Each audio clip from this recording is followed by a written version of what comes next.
All right. Hey, class, what's up? Okay, previously to this online lecture, I'm only going to do two of these. I'm going to do this one on the Cold War, on Khrushchev and Kennedy in Vietnam, and then also on Vietnam itself. But before this, we were talking about the Korean War, Joseph Stalin, and de-Stalinization. Kind of just like the early points of the Cold War, the Tehran Conference, the Yalta Conference. The Yalta Conference is the one that you guys did the simulation on how is Europe broken up. But now we're getting back into um, kind of really the heat of the Cold War, the hottest points of the Cold War, where we were so close to a nuclear annihilation of the entire world. Okay, so let's go through that real quick. Okay, so these are some of the uh, things we're going to go over. Okay, Berlin Wall, Khrushchev, JFK, space race, and then the next slide show will be on Vietnam, which many of you probably already know a little bit about. Okay. All right. We already kind of talked about de-Stalinization a little bit. Joseph Stalin is now dead. Now, this is 8 years after World War II, and he really did change the USSR quite a bit. But inside the USSR, inside the Communist Party of the Soviet Union, people actually weren't that happy about how Stalin was ruling um, communist Russia. Okay, people thought that he was too ruthless, too destructive, going a little too fast with industrialization. Okay. Um, they didn't like the gulags. It made communism look bad. Okay. When you're sending people to prison work camps, it's hard to say, yeah, communism or socialism is a lot better than capitalism. Well, in capitalist countries, you're not sending people to the gulags. Okay. So it makes communism look bad. Okay. So the leader that comes in after Joseph Stalin, um, and never really liked Joseph Stalin, was Nikita Khrushchev.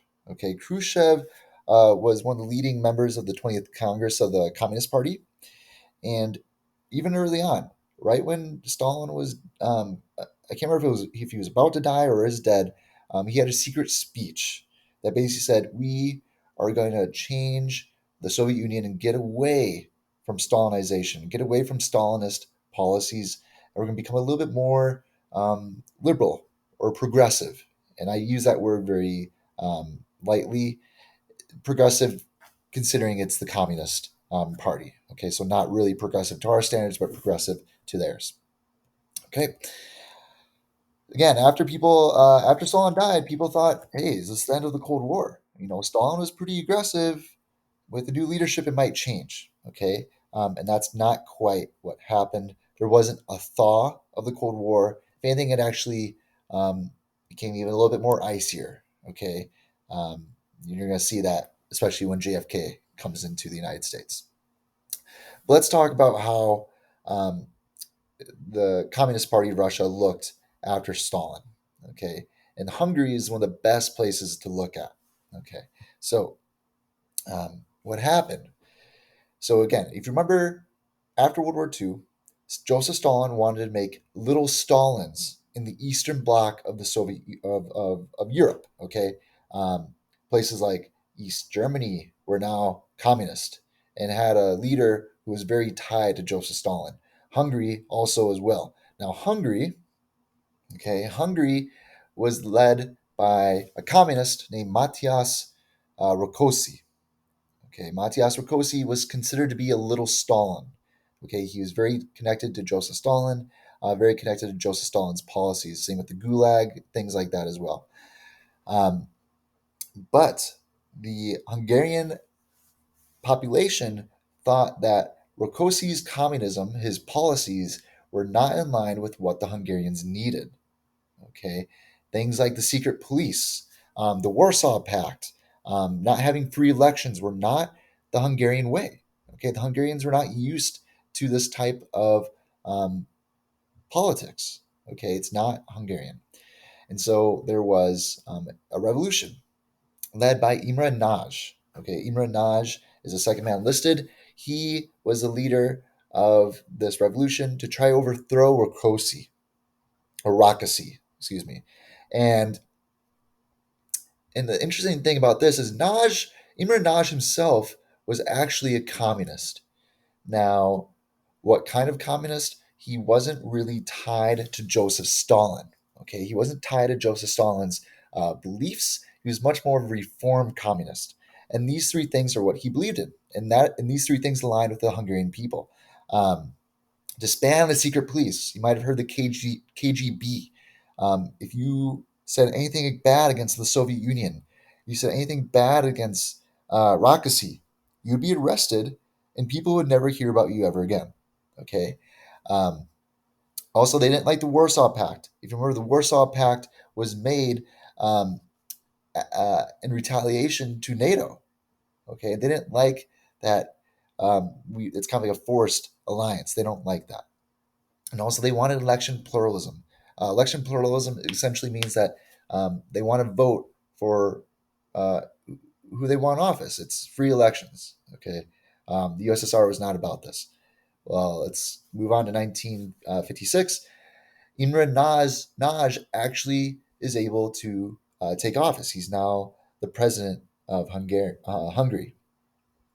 Now, this lasts for a couple years, but then eventually the Soviets think this is not good for their interest. And so the USSR sends Soviet soldiers into Hungary to overthrow Nagy and his party. And that's exactly what happens. 3,000 Hungarians, freedom fighters, try to fight against the Soviets. They lose, and the Soviets lost 700 soldiers, but they ended up taking back power and placing Rakasi back into that seat. The effect 200,000 uh, Hungarians left the country. Okay, they realized this is not the Hungarian way. This is not Hungary anymore. This is basically just the USSR puppet state, and that's not what they want. Okay, let's move on. 5 years later, another big um, event occurs is the Berlin Wall now being constructed. Now, I've talked about this before. Walls throughout the history of mankind have generally been used to keep people out. The Great Wall of China, the U.S. border wall between the United States and Mexico are all used to keep people out. Now, the Berlin Wall was created to keep people in. East Germans realized that life was way better in capitalist West Germany. And so what did they do? They left East Germany. They went to West Germany. And the USSR realized this. So what they did is they put up this wall that covered essentially all of Berlin and kept people in. Young people in particular are trying to leave East Germany, and the wall was there to keep them in East Germany. If you try to cross this border, this wall, you would be killed. Okay, so it was a very strict border, and this border actually continued on into the other Eastern European countries.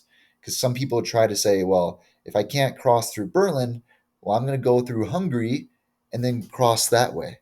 Well, what they did is they actually created strict immigration and travel policies in response to that. So you couldn't even go through Hungary into West Germany or Western Europe. It was very, very strict. And many people died trying to cross. Okay, um, let's move on. So let's talk about the space race. Okay, some of you might have been familiar with the space race before, just through science class or whatever it may be. But let's go through some key events. And we're going to start with USSR. They were actually the ones who were ahead first compared to the United States in regards to going to space. The first uh, evidence of that is Sputnik. Okay, Sputnik was the first ever satellite launched into space, and that was launched by the Soviet Union. Now, the first living creature launched into space was Laika, a stray dog that sadly never made it back. Okay, Laika was launched into space, and it wasn't a rescue mission. They didn't bring the satellite back. She was launched into space, and she died on the way down. Okay, they didn't really give her any equipment to survive in space. Um, what else? We also have the first cosmonaut. Okay, not astronaut, but cosmonaut, Yuri Gagarin, the first human in space, um, as well. Now, all three of these events, the satellite, first living uh, species, and the first human, were all done by the Soviet Union. Now, this freaked out the United States. They thought, hey, if they can launch satellites and humans into space, what's stopping them from launching nukes from space? Okay, so this increased um, United States spending on such equipment. Okay, let's talk about this. Uh, USA in the 1960s, some of you might be familiar with this word. It's STEM. Okay, science, technology, engineering, and mathematics. Since the 60s, there's been a big boost in spending in these particular types of classes. So you might be wondering, why do I have to keep taking science? I mean, push into science and mathematics. Mathematics because of STEM, because of the space race. STEM is a product of the space race. That's the reason why there's not a ton of funding in humanities like world history, but there is in science and mathematics because they realize it's beneficial to foreign interest. NASA was also created by the United States government in response. And because of this, we were able to launch the first man into moon in the moon, Neil Armstrong.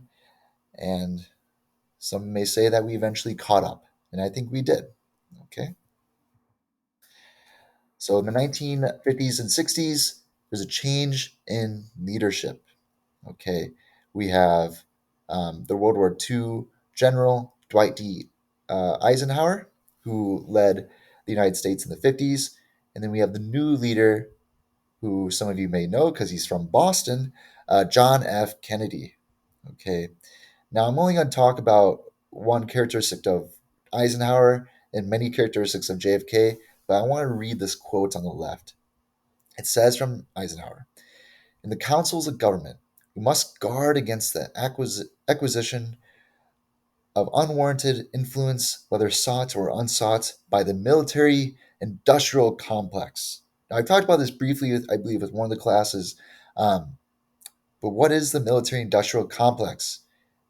Well, the military industrial complex is the idea that public companies, companies that are driven by profit, are the ones that make weapons. So bombs, planes, submarines, warships, ammunition, guns, all the things that we use to fight are actually made by public companies. And public companies make money by countries going to war.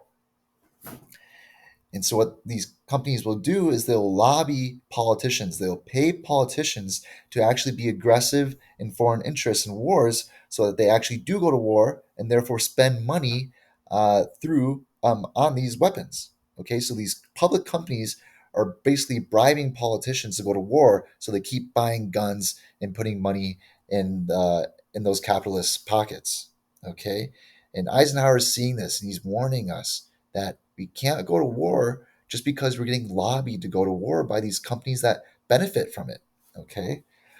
John F. Kennedy, though, you could say, wanted to go to war. Okay. He was very hawkish. He was very about protecting American interest abroad. And that is what happened. Okay, so let's talk about this. So Eisenhower, again, he warned about the military-industrial complex and wanted to wait on introducing war. JFK had a different idea. He did have a more hawkish foreign policy. Hawkish means aggressive. A dove means peace. So he's very hawkish. He's aggressive, and he wanted more military advancements and spending in military. Okay, he wanted to catch up to the Soviets, even though we were never really behind. The Soviets were just spending a lot more than we were. Okay. And the big first evidence of this is the Cuban Missile Crisis. Okay. So let's go through the beginning to the end, and you'll see what had occurred. Okay.